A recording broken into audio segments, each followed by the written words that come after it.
Welcome to the Overprepared DM podcast. My name is Jen. My name is Nick. And we are here. And I'm Moony. With Moony. Hello, Moony. Hello. It's so nice to have you. Yeah, it's great to be on here. So you are a dungeon master, as everyone on this show ever is. This is correct. But if it's your first time listening, welcome to the Overprepared DM podcast. This is a podcast where we just have conversations with other DMs about what we do to not be overprepared. Even though I am and always will be, it's fine. But Moony, will you introduce yourself and kind of like what you do? You can talk about your streams, anything you want. My name is Moony. I've been playing Dungeons and Dragons since the 90s. I've been DMing since the mid-aughts, because that's what we call those years now, apparently. I don't stream any of my games. I lack the self-confidence for that as of yet, but lots of home games. I DM twice a week, and then I play in one weekly game and a couple of games that are once a month. That's a lot. I wish I played that much. I actually have been playing more D&D, because when I started streaming, I cut down on all my D&D games so that I could focus on the stream for D&D. And then I stopped DMing for the D&D stream, and I'm now a player. And then and now I'm a DM for a game that is once a month on Saturdays. And then I have a bi-weekly game that I play with a group of people, and then we're about to play another one, and I'm like, yes, this is the life I wanted always. Yes, more Dungeons and Dragons. More. Yeah, every time you find an empty slot in your schedule, you're just like, I can do another game, I can do another thing, yeah. Well, with our podcast, Nick always likes to start us off with the same question to every guest. Yes. Moony, what is something that you do, or that you did when you first started DMing that you no longer do? Something that you would go back in time and tell yourself, hey, that's overboard, you're over prepping, stop that. Well, I've been listening to your podcast for a while, because I've known Jen for quite some time, so I'm a little prepared for this question. We love her prepared. The short answer is, the first time I DM'd, I trusted my players completely, and that was the biggest mistake I've ever made. Oh my gosh, what do you mean? Can you elaborate? I gave them free reign, and I just kind of trusted that they would follow the rules as written, and that they would cooperate. And I had a couple of players in that very first game that were very antagonistic and did not want to cooperate with the rest of the party. So it required a little bit of railroading to try to keep them in line so that the rest of the party could, actually have their fun as well. Yeah. So you sounds like your first few experiences were not with like people who had never played before. Right. My first experience DMing was actually with the group that I had played with at that point for almost a year. Okay. We had finished our campaign, and I volunteered to to DM for the next campaign we were going to play together. That's so fun. I have only had people like switching DM roles in my group, like if I'm sick and they still want to play. So I've never personally been like DM'd by someone at my table, because they always DM when I'm not there. But I'm sure it's great. Let's see, another time, I would say now, though, with Fateful Encounters, the idea is for all of the players to be able to DM at the table. And I also think that kind of like serving, you have to serve a little bit to respect servers and their environment. I feel like someone should try DMing to at least, not that they need to respect you, that should just be baseline, but to like they should respect you as a person, but just to understand the amount of work that goes in behind the screen. Definitely, especially if you have a murder hobo party. And beyond the work, the first time you DM, I don't know about you two, but I was I mean, it was like 5 of my good friends, and I was terrified to sit down at that table and start playing. Like the first time taking that step, it's nerve wracking, and yeah, all the work that goes into it, and yeah, I don't have that experience with my table, unfortunately. I'm the only DM. I'm the only one who will DM because they don't want to, which is fine. Yeah. I'm sure it is nerve wracking. Like I have given speeches to crowds of 5 digits, and I have more stage fright at the start of a new campaign DMing than I do in front of a crowd that big. Oh my gosh, that is great. That brings me to think, like, it's someone's very first game. Like, what can we tell people listening to help them feel less frightful or less nervous about new games and new people? Or if this is their first time DMing ever. I mean, if it's your first time DMing ever, you just have to take a deep breath and remember that they're your friends that you're playing with, that you're all there to have fun.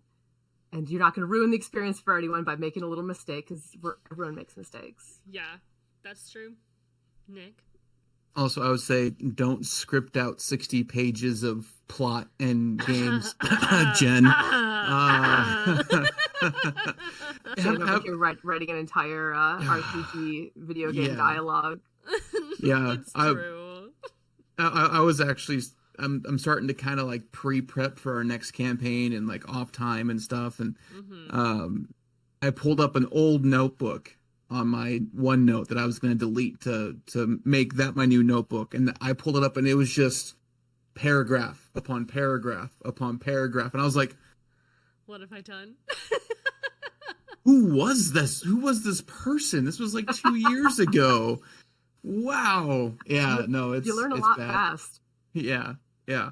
And honestly, it's a game of improv. It's mostly improv. Your players are going to go off script all of the time, especially if you have a DM at the table. I'm actually in a group. Our DM is 19. He's been DMing for, I don't know, maybe less than a year. Yeah. And I'm the first DM he's DM'd for. And of course, I was the first one to like derail his whole campaign. He was like, I wasn't ready for that. And I was like, well, welcome to DMing. Yes. Oh, this is such a good topic, though, because I feel like stage fright is also the reason that a lot of players at the table don't want to DM. Or they say, like, oh, I'm nervous or something. But, like, I feel like it's really all about creativity and then just being at your table and expressing, like, hey, I know you have these ideas that I constantly shoot down because I'm the worst DM ever. Me. What if we did a one-off one-shot where you got to do the ideas that you were thinking about? And I would say specifically in this instance that I'm talking about, I had a 12-person table, and one of them was constantly trying to get involved with a mimic. And I was like, you don't want to be involved with a mimic. It's very funny to imagine that everything is a mimic, but you're going to hate it. And he was like, I just don't think I'm going to hate it. And I was like, I want you to write a game, short, something small, where everything is a mimic, and we're going to play it. And he did. And it was so stupid, but it was fun. It was just, oh, the door is a mimic. The floor is a mimic. It was awful. It was, and then we learned to like tame them. And it gave him such this like empowerment where he's like, my idea obviously doesn't make sense. And now I see that because everything being a mimic would be awful. But yeah, do you guys have experiences where your players may have had ideas that you've shot down, or have run games that, in general, or one shots? For me, I do a lot of one shots, like on off nights, or oh hey, we don't have enough players, showing up tonight. My personal rule is if at least half the party is there, we'll play anyway. And everyone has like a policy in place whether they want their character just T-pose in the background or if they designate someone else to play their character for the night. But if we don't have enough players, we'll run a one-shot instead for whoever's there and invite the rest of the Discord if anyone else wants to join in. And no holds barred. I let people go off the walls when it's a one-shot. And even like during a campaign, I have a policy of I don't say no. Okay. Like at all? I wouldn't say it at all, because there are like people could do something just to fuck with you. Of course. And I'm not gonna go along with that. But if someone has an idea that, you know, either makes sense in character, even if it doesn't make sense for the plot, it's like, sure, let's find a way to make it work. And that's kind of what I base my current campaign's plot off of, is they can find whatever way they want to make it work. I don't have solutions to any of the puzzles. They don't know that. And they don't listen to this podcast, thank goodness, because I wrote all these puzzles. I don't have the solutions to any of them. That's fair. That's fair. Whatever they come up with, yeah, that sounds useful. It'll work. Yeah, I do the same thing with some puzzles too. I'm like, oh, that was really creative. Oh, suddenly it works. Great. Sometimes. Yeah, I don't say no, but some things just won't succeed. You know, I'll let the character fail at things or try something stupid that, you know, whatever. But it's just, you know, I'll say, okay, you can do that, and then they fail at doing it, and then we come up with like a funny thing that happens, and then, you know, they kind of realize, oh yeah, that might not have been the smartest move on my part. Okay. And then we move on. You know, it's less of like, no, you can't do that. More of like, sure, you do that. I'll show you why your character shouldn't have done that.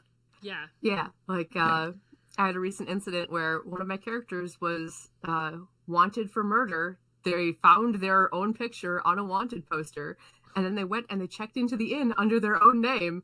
And yeah, the guard showed up before they checked out. Oh my gosh. That is so funny. I remember an idea that I had when I was a player for a game. I also had my face on a wanted poster, and so I took the wanted poster down and attempted to, I guess, commit fraud, where my friends, the party, would turn me in and then break me out after they've got the money. It halfway worked. I got broken out. There was no money. That's a classic reward scheme, though. It was great. Good on you. It was great. Yeah. But when I said that to the group in character, I could see the DM's face like, oh, I wasn't planning for this. Oh, no. But then in my mind, in my experience, and this isn't everyone's experience, but I feel like a lot of people try to be above the law in D&D. They try to intimidate guards, or they try to just be better than everyone else around them, which is fine. You're allowed to be a hero. You're allowed to be better. But putting players in their place, putting the characters in their place is an interesting thing to tackle too. Do you guys ever think about how to do that, or have experiences where you've struggled with that? I try to handle it entirely in character. If it drags on too long, you'll have an out of character aside, but like, oh, hey, the party comes along, the town guard has arrested this guy, they've got a bunch of evidence, the party comes along, just this random group of 4 people, oh, hey, we want to interrogate a prisoner. The guard says, no, I'm not going to let you do that. Right. We've got this handled, you know, who are you?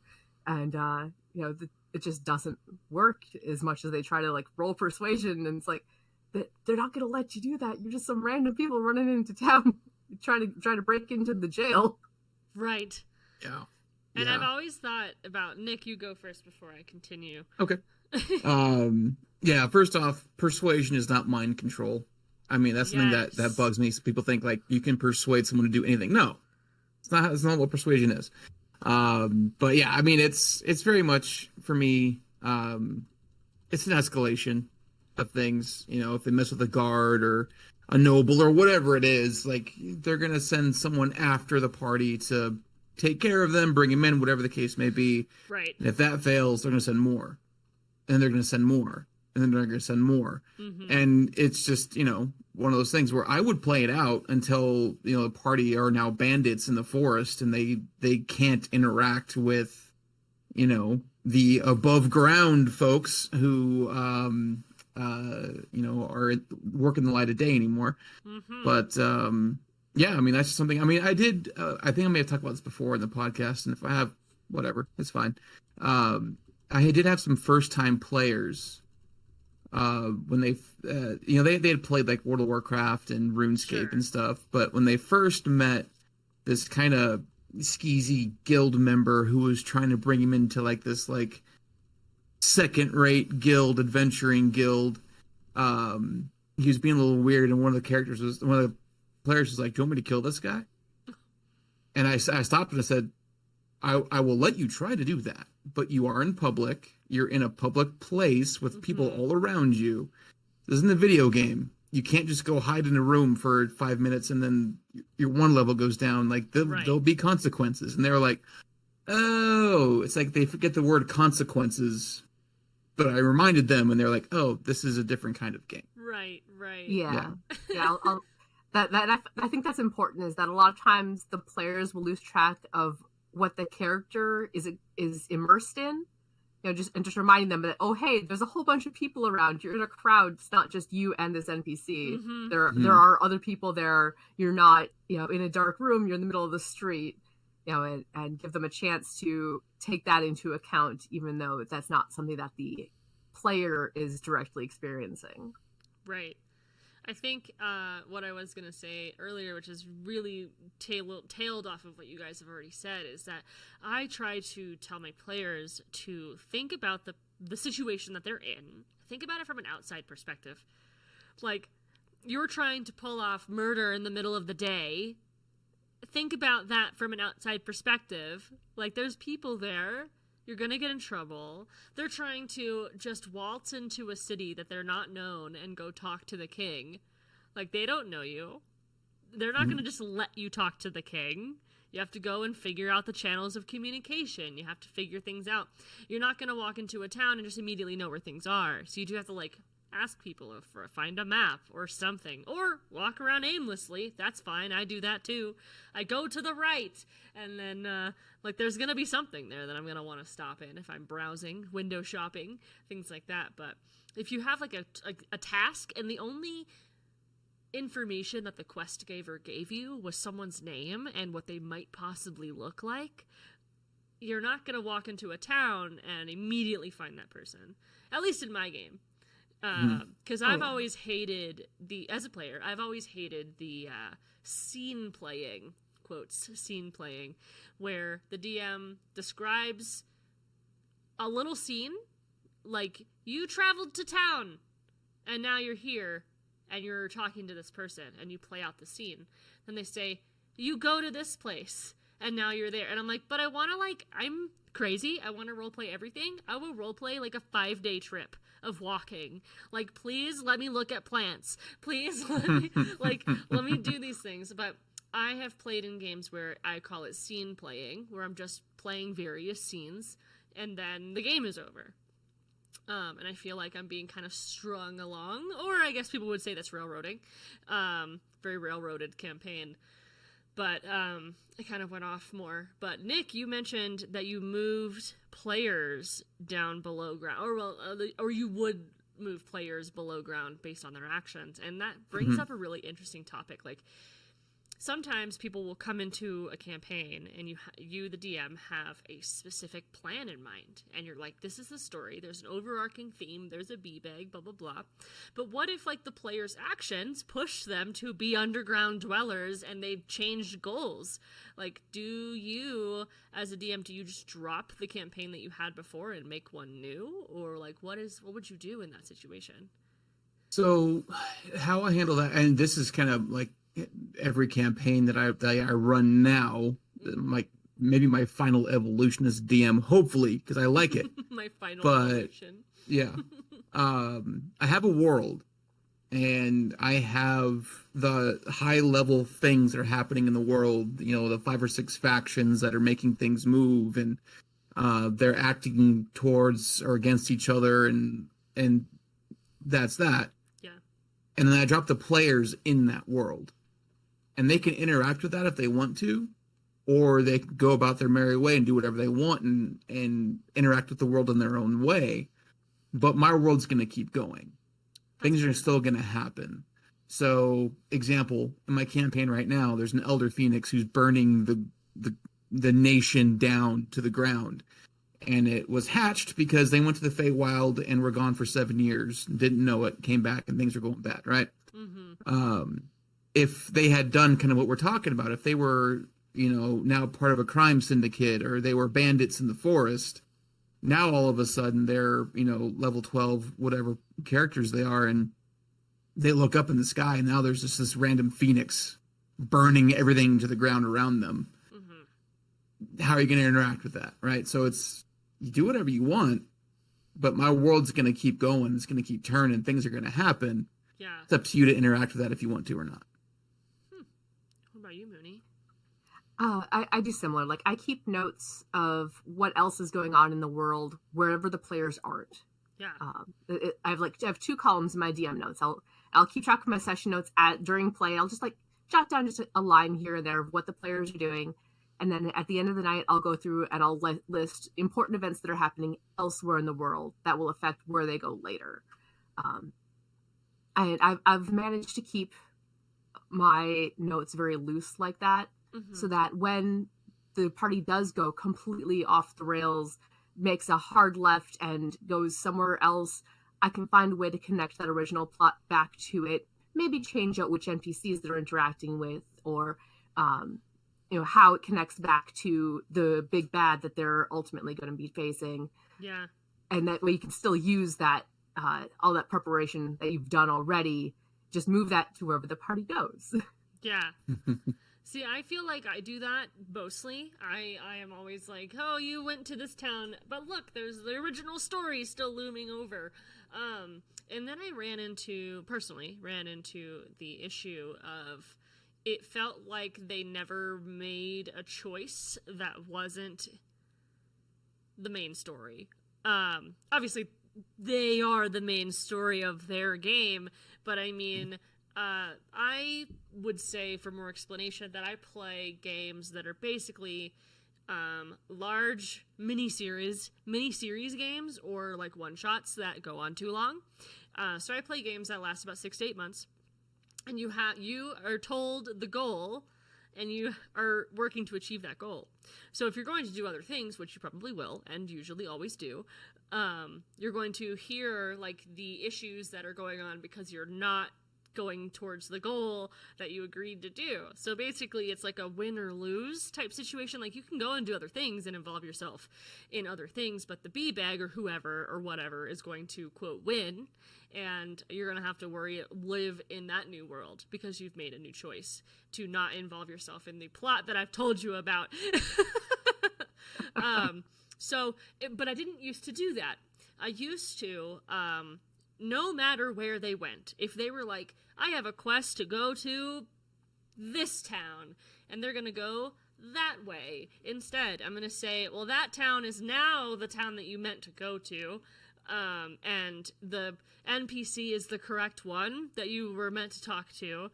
The towns have now switched spots, basically, and you were always going forward. You were always doing the correct thing, no matter what you did. And it was fun because, I mean, the game moves forward, and it's not the wrong thing to do. It was just a matter of, they felt like they were always right. It leads to a cocky player. Yeah, no, that definitely does. I outline my plots a little less linear than that. Mm-hmm. Like the current campaign that I'm running, I've written the first one I've written start to finish myself. I say myself. It picked up at the end of a very broken 2-year campaign. Uh-huh. That fell apart for out of character reasons. So we all took our characters and went home. Oh no. So I wrote a new campaign to pick up. So we're picking up at a high level to begin with, and I wrote out each different segment of it, and the timing on all of them ticks down equally, and they have to choose which ones to do first. Oh, interesting. Okay. They actually just found out last week that they're all ticking down at the same time, and no, they're not going to be able to save them all. Right, yeah, it's not like you do one side quest and the other side quests are paused, like in video games.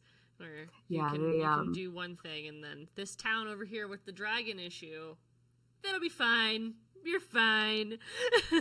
You could go do the other quest. They made that mistake pretty early on in this campaign where they went to a pretty far-flung location that it was a lot longer travel time, and they spent a lot longer there than they originally planned.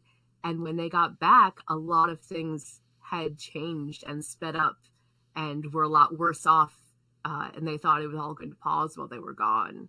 Right. So that really lit a fire under them. Definitely. Do you have any experiences like that, Nick? Yeah, that literally just happened in my campaign when they came back from the Feywild 7 years later and the whole world was on fire, right? Oof. Yeah. But no, I mean, kind of how it's kind of the same thing that Moony said, the kind of the same way I run my campaign, where it's things still happen. Yeah. Things are always happening.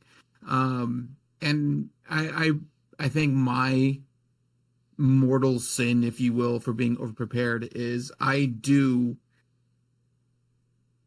have things happening in the background, and I'll roll and prep to see what's happening, who wins, who loses, and which factions are doing all that. So yeah, and if the players don't interact with that, it still happens. I mean,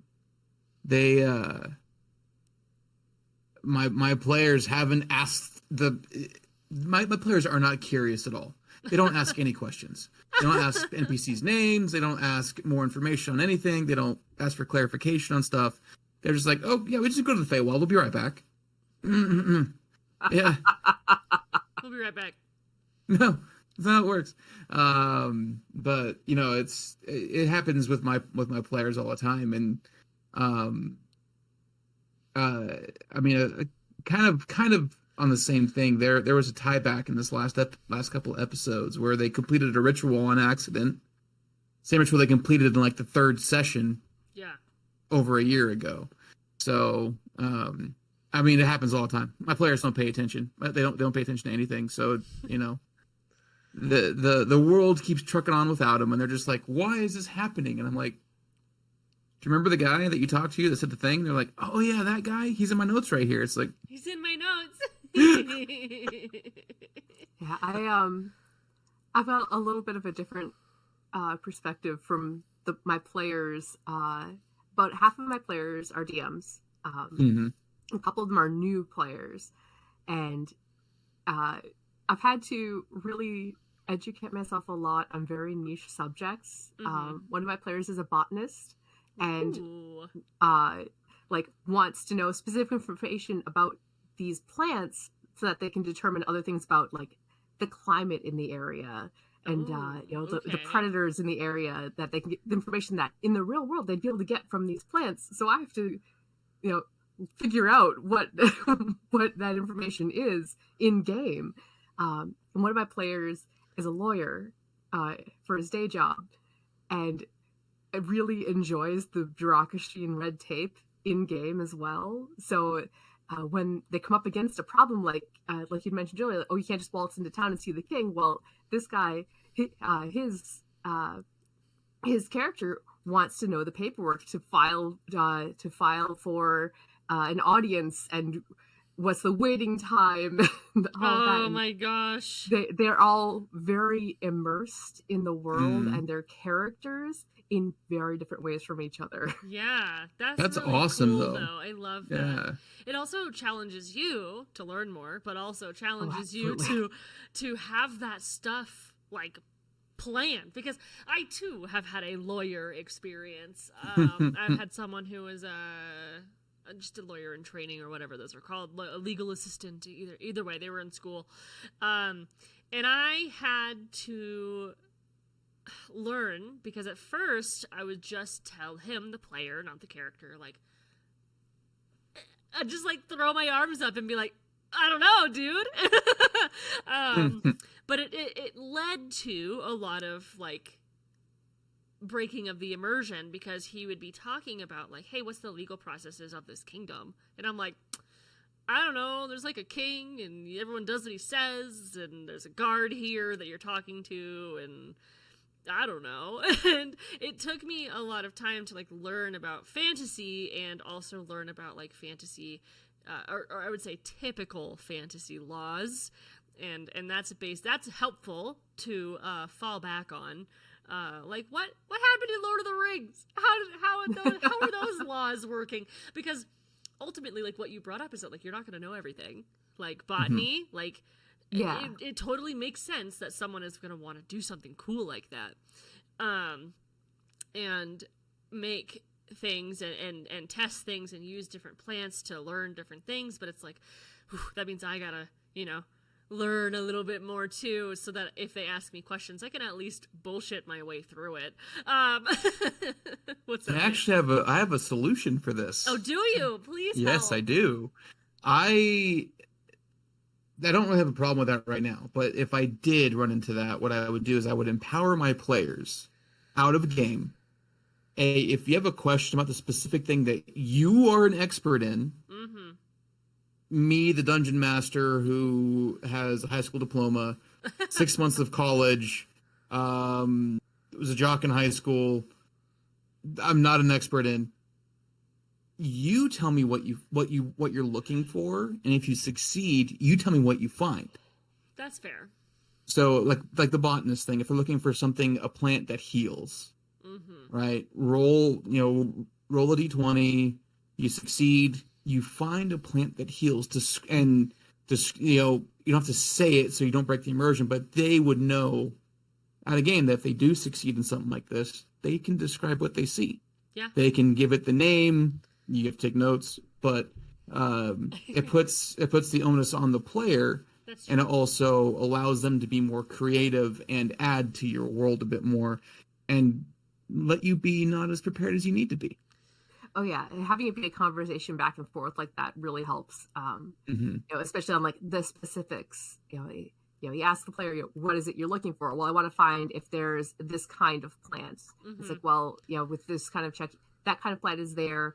And you can tell this about what's been eating it. And then they can fill in the details for the rest of the party with their expertise.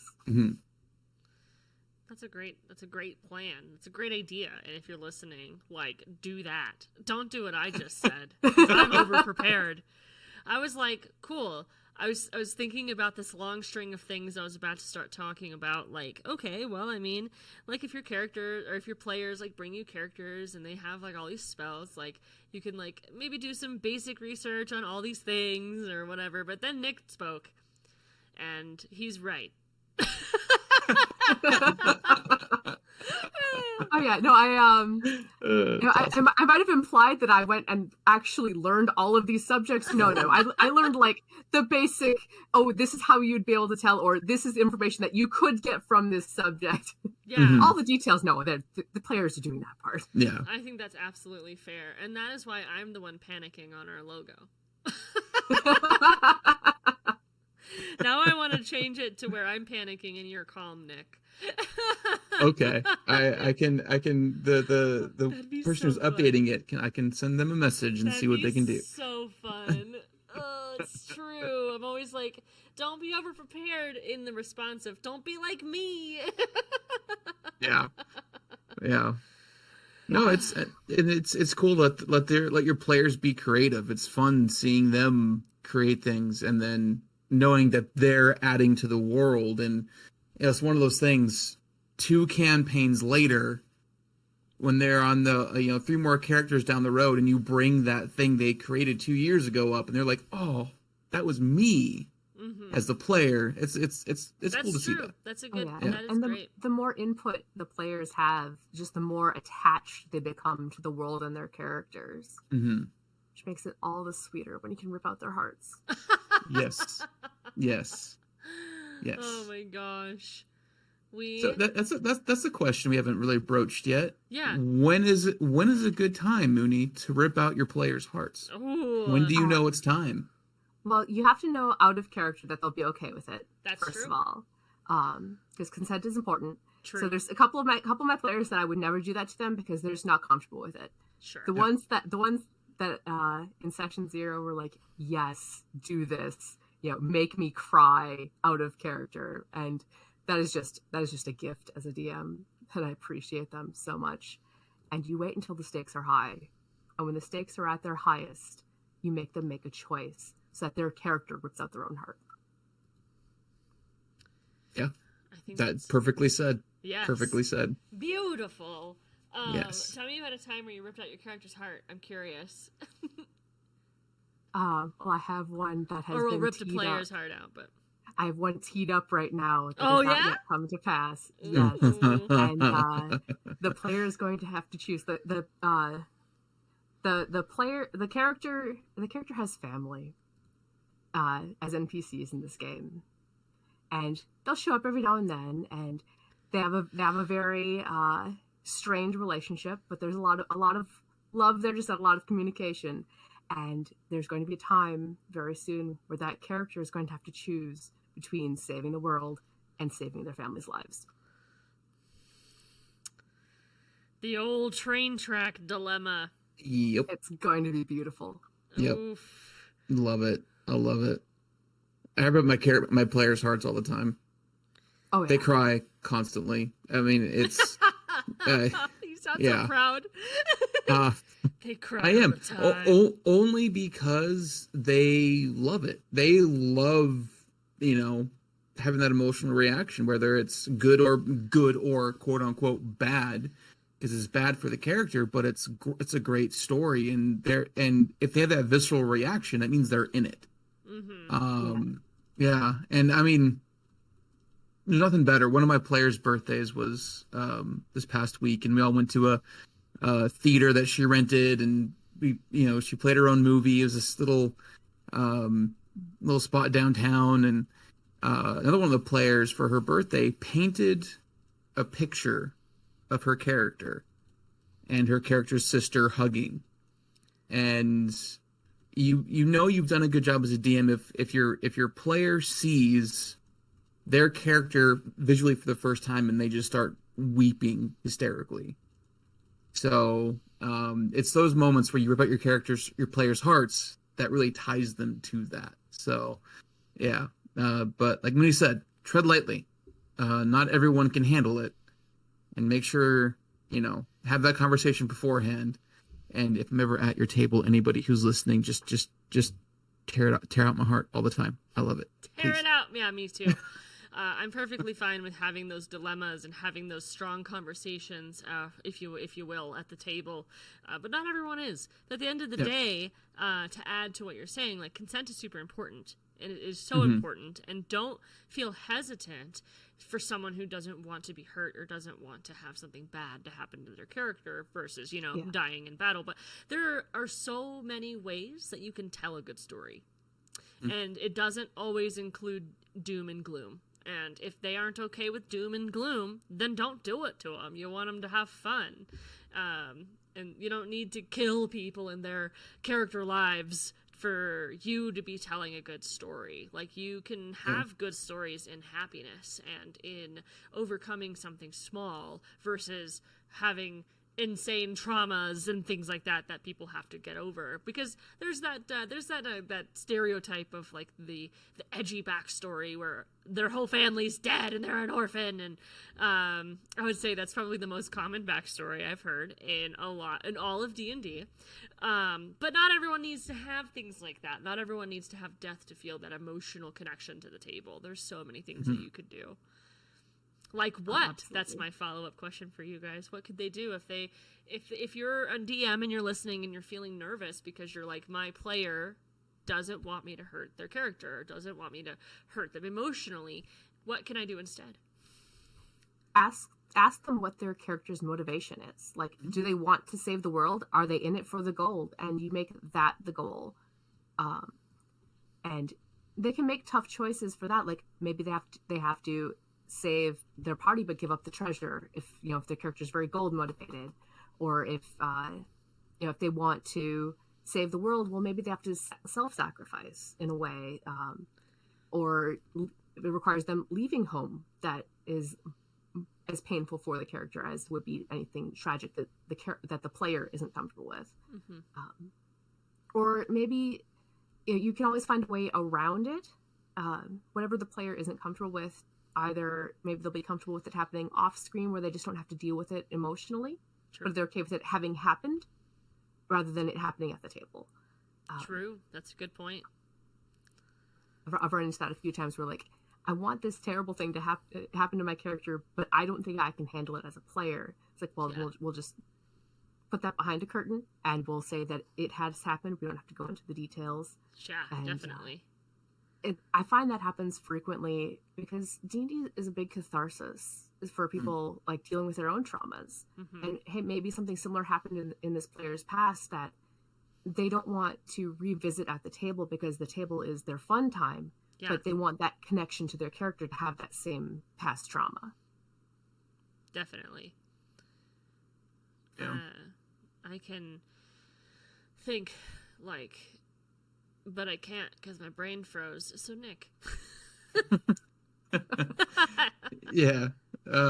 What I've found is a lot of players, even if they come to you and say, hey, I'm not ready for this kind of interaction in a game, but they start seeing it happening with the people they're playing with, I really think it's a matter of comfort. Once they're comfortable with the table, with their group, with you as a DM, a lot of people will come around to it. They'll come around and be like, oh, this is part of the game. This is part of the story we're telling. And you might start seeing them like role playing towards something like that in game. They'll start trying to move the story in a direction where it's like, hey, you're setting me up to hurt your character. Are you ready? Are you ready? Yeah, I think it's important to revisit that part of that session 0 pretty frequently. Because, in both good and bad ways that can change. Maybe they're more comfortable with something, or maybe something happened to them. I know I had a player who recently lost a parent. So we're pulling back on some storylines that had been set up because, we don't want to hurt them out of character. Yeah. Absolutely.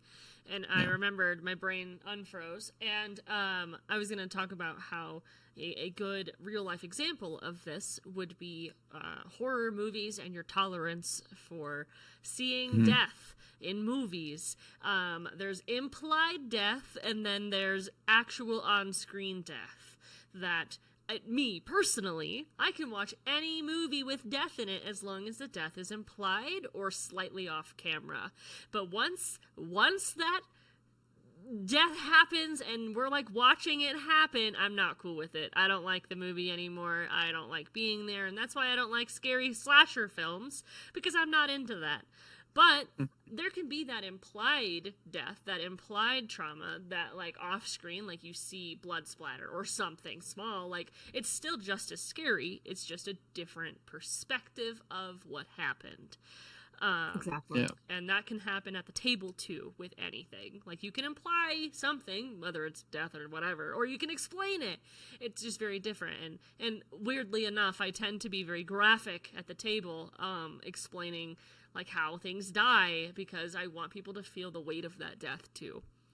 Like, hey, you did this, and now they don't have an arm, or that's dramatic of me saying it, but I'll talk about how, like, they'll take their last few breaths, or, like, they're bleeding out, and they're still groaning. I think that was probably something that, the players were very uncomfortable with, but, like, not uncomfortable with me doing, but, like, oh shit, we just did that. Yeah. The gravity of it was really hit when I was explaining like someone's last words or something like that. But if I was watching a movie, I wouldn't be into it. So I don't know what's wrong with me.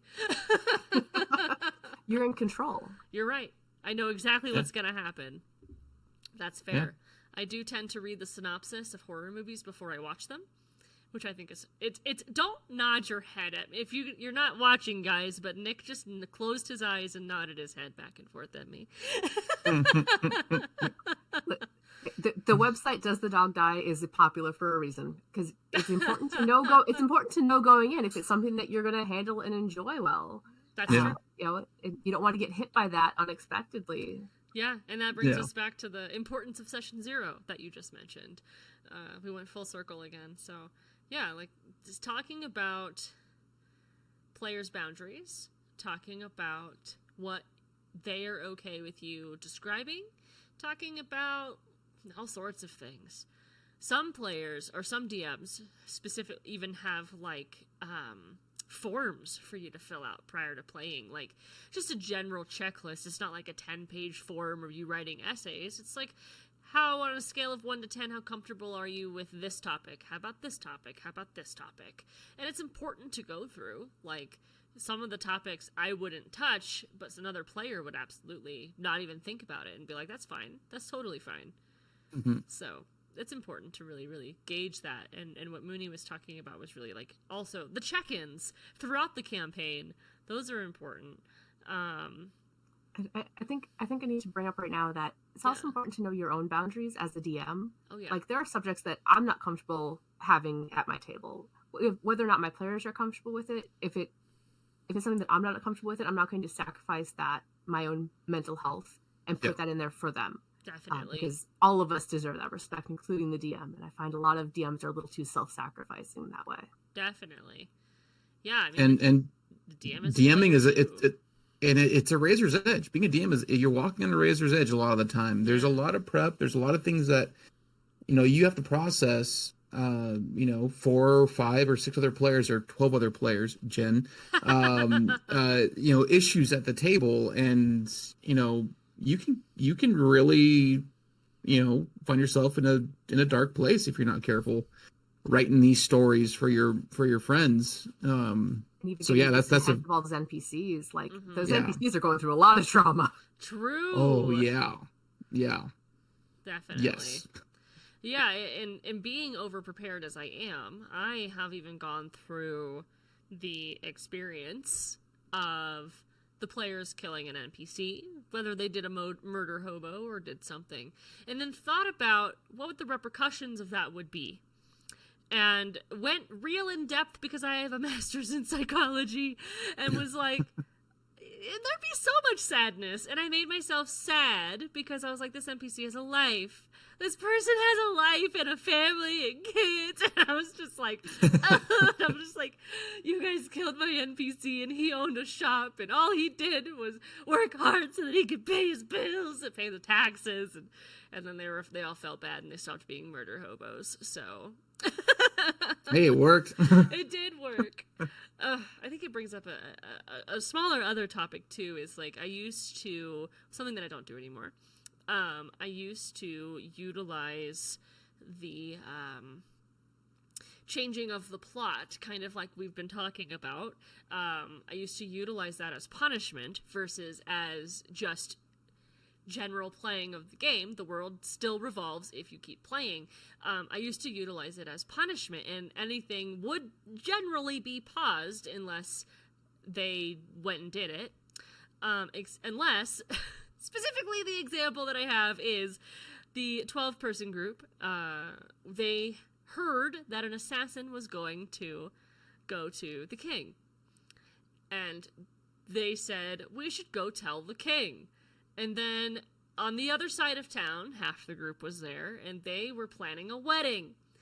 And they all reconvened later and determined that the wedding was more important than the king being assassinated.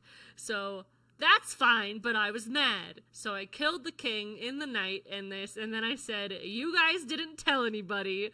So, but at the end of the day, I utilized it as an excuse because that's what would have literally happened anyway. If they didn't tell anybody and they focused on the wedding, that's what would have happened. The world keeps moving.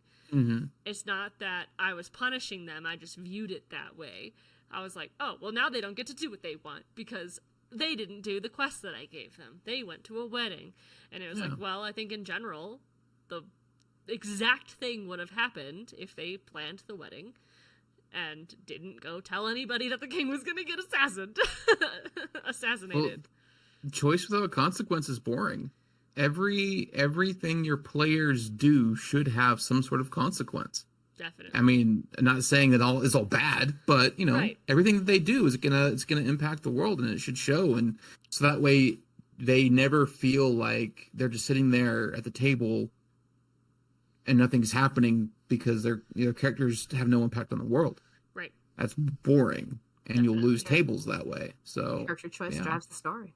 That's for sure. Exactly. Well, we've talked about so many things. We always talk about so many things. 1 hour is like not enough time. We talked about players running some games. We talked about saying no. We talked about telling people to look at the situation they are in. From an outside perspective, we talked about like moving character stories around from the main campaign and like what to do around that situation. We talked about emotional responses from players and obviously consent. And Moony, what would be one solid advice that you would give a brand new DM if you only had one thing to tell them? Don't take it so seriously. That is a good freaking thing. And so true. So true. It's so true. At the end of the day, it's a game. It's a game. Yeah. Yep. If you're fighting with people and having real life issues because of the game, it's a game. You'll be all right. Yeah, you really will. You really will. Character might not be okay, but you'll be all right. And if you take it too serious, you might not be able to keep a table. That's true. Just your players will leave. That's true. So, yep. Yeah. And then they'll start their own game. Exactly. Without you, which would suck. Without you. And we don't want that. Well, you guys. I've been that player. That was no. me. No. Yeah. Well, you guys, we have had lots of conversation. I hope you have had a great hour with us on your ride to work or whatever you do while you're listening to this podcast. I appreciate you. Even working. Listen to us while you're working. That's true. Don't Yes. work. Listen to us. Well, my name's Jen, and you can find me at Jen is Online on everything you can think of. I stream on Twitch as well if you wanted to catch us live. I also stream at Dungeons and Dragons. I talk about it all the time and never plug it, guys. I stream on Fateful Encounters on Mondays at Fateful_Encounters. You can find me there as well. My name is Nick. You can find me at EmoAasimar on Twitter and Instagram. And then on Wednesday nights at Southwest Gaming Society, I run D&D for the Crit Chicks. They make me angry and I make them cry. So tune in. My name is Moony. I'm at Arcane Priest on most social media. There's an underscore between it on Twitch. I mostly post art stuff and some shit posts. We love shit posts. Love it. But I will have all of Arcane Priest / Moony's tags and links down below if you wanted to scroll down and check them out because they are a lovely human being and a wonderful DM who will get to DM me soon sometime, hopefully. Few weeks. Yes. All right, you guys. Bye. Good night. Bye. Bye.